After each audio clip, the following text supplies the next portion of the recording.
She was dubbed Australia's worst female serial killer, convicted over the deaths of her 4 children. But today, Kathleen Folbigg is a free woman, pardoned on all 4 deaths. Ms Fobigg has now been pardoned. After 20 years and 15 days detained, today Kathleen Folbigg is free. The manslaughter of her child Caleb, the infliction of grievous bodily harm on her child Patrick, and the murder of her children Patrick, Sarah and Laura. I have reached the view that there is reasonable doubt as to the guilt of Ms Folbigg for each of those offences. We are just so delighted for Kathleen, a poor, innocent woman who spent 20 years of her life being incarcerated for doing something that she never did. She was one of Australia's most hated women, accused of one of the country's most heinous crimes. I honestly and truly don't know her anymore. Convicted of killing Caleb, Patrick, Sarah and Laura in the space of 10 years. Laura's death the catalyst for a criminal investigation. Kathy, did you kill Caleb? No! Did you kill Patrick? No! Did you try to kill Patrick on that near-miss episode? No! Did you kill Sarah? No. And did you kill Laura? No. She is adamant that she didn't commit these offences, and 25 years is a long time if you're not guilty of an offence. Entries from her diary forming a big part of the prosecution's case. I knew I was short-tempered and cruel sometimes to her. Stress made me do terrible things. Yes, I would have an angry thought, but it was never to harm her. It was always, why wasn't Craig here to help me? Kathleen Folbigg was convicted on coincidental and tendency evidence. There was never any actual forensic or pathological evidence to say that the children were smothered. As far as the public was concerned, the deaths of 4 babies could only be foul play. But in 2021, scientists said otherwise. A fresh inquiry is underway, focused on new scientific evidence. 2 eminent paediatricians testified today that it was likely Kathleen Folbigg's children died of natural causes. What do we want? Justice for Kathleen Folbigg! 90 doctors and researchers petitioned for Kathleen's pardon. They discovered 2 of her children had a gene mutation that could cause sudden, unexpected death, raising reasonable doubt over the proposition she smothered all 4. We know that science is moving at a rapid pace, and we need to find mechanisms for a more science-sensitive legal system to be created. Kathleen Folbigg was released in private with a full pardon this morning, consumed by hope, her friends say, rather than hatred over the decades she's lost. Anger is not going to bring back 20 years of being incarcerated, 5 years of which were predominantly in solitary confinement. Hope is a better virtue. Peter Yates, who we just saw in that story, is a friend and long-time supporter of Kathleen Folbigg, and he joins us now. Peter, how is she doing? Extremely well. We were chatting this afternoon and she described what it was like to be able to stir a cup of tea with a metal spoon. She said she was feeling surreal. She's obviously incredibly grateful to the fact that she's been released. And like for all of us, this morning she woke up, she was going off to do her work routine. She did not know what was going to happen, and 56 minutes later, she was released from prison. It's a wonderful day for Kathleen, and we're all incredibly delighted. So she's finding magic in the mundane things of life. What else has she been doing since she got out? I think she's just been chatting to Tracy.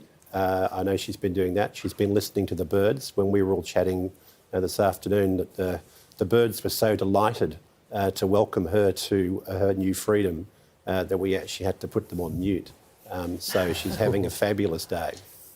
Did you ever think this day would come? Look, we believed that science would eventually prevail, that sanity would eventually prevail, and Kathleen would ultimately be released because the evidence on which she was incarcerated and the first inquiry just made no sense. Peter, what was it about this case that made you get involved? You weren't a friend of Kathleen's, you weren't, like Tracy's, a long-time supporter. What was it that really piqued your interest and made you want to throw everything at it? Well, I sit on the intersection between science and business, and I'm also chairman of the Centre for Personalised Immunology at the ANU, and our director was Professor Carola Vinuesa, and it was while she was there that she discovered the genetic disorder that Kathleen's two daughters have. And Carola presented to a group of us how poorly she was treated as a scientist in the first inquiry. And that made a lot of us very unhappy. And then we poked our nose into this case and thought not only should we be unhappy, we should be outraged on Kathleen's behalf. So she is freed. She's been pardoned.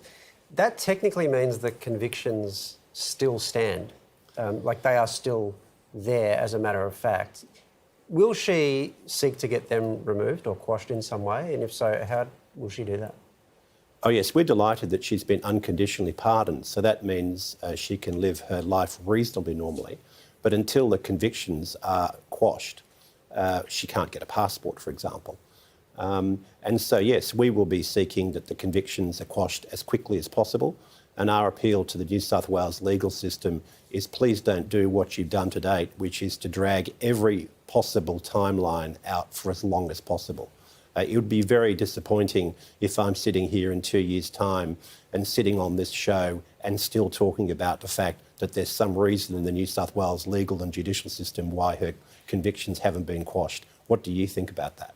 In the meantime, the New South Wales Attorney-General says it's up to her if she wants to seek civil damages from the state, I guess sue, for the 20 years that she's had in prison. Will she do that? Kathleen will be seeking every possible remedy for the damage that's been done to her life by the New South Wales legal system. So what needs to change to prevent this from happening again? Well, I think that there simply needs to be a better respect for scientific evidence in the New South Wales judicial process, and also there should be a review process, a proper independent process. The process that we've had to go through, it's called independent, but it's not. It is run by the Attorney-General's office, it is funded by the Attorney-General's office, and they gave Kathleen's side almost as little as money as possible. I mean, I think they spent $2 or $3 million on legal fees and allowed Kathleen to have 35 hours of legal time. We paid for all the experts to come from all over the world. We've paid for every possible thing you can imagine. And that's not available to a normal New South Wales person, I'm afraid. And so there needs to be a system set up where it is not one-sided. Peter, we spoke to Tracy Chapman, Kathleen's childhood friend, last week, and she said that Kathleen had a few requests: a T-bone steak, a bath, and some fresh pyjamas. But what comes next? How does then Kathleen rebuild her life after this? Well, I think it has to be one day at a time. First of all, she needs the financial resources to be able to rebuild her life. We can't replace the life that she's lost, but to get the life she needs requires financial resources. That's well outside the role of philanthropists and well-meaning people. It is up for the state to make that decision of the scale of resources that she's entitled to. And of course, financial resources are going to help. But also she needs love and she needs compassion. She's lost her 4 children, she's lost her life. And I know that the people in New South Wales will give her that love and compassion, and that will help her in her journey. What a journey it's been. Peter, thank you so much for your time tonight. Thank you very much indeed. Jane Hanson is the host of the true crime podcast Mother's Guilt, and she joins us now. Jane, your podcast was part of the fight for Kathleen's freedom. So what was your reaction when you heard the news today? Mixed, actually. I think bittersweet. It was a great day for justice and truth and journalism, but I was just so sad that it had to come to this, that a woman who did not kill her 4 children had spent 20 years in jail, and it took scientists and journalists and so many other people to campaign to free her. And I just wonder what would happen if those people weren't available to other innocent people. Kathleen Folbigg's lawyer has described this case as the greatest miscarriage of justice the Australian legal system has ever seen. Is that something you agree with?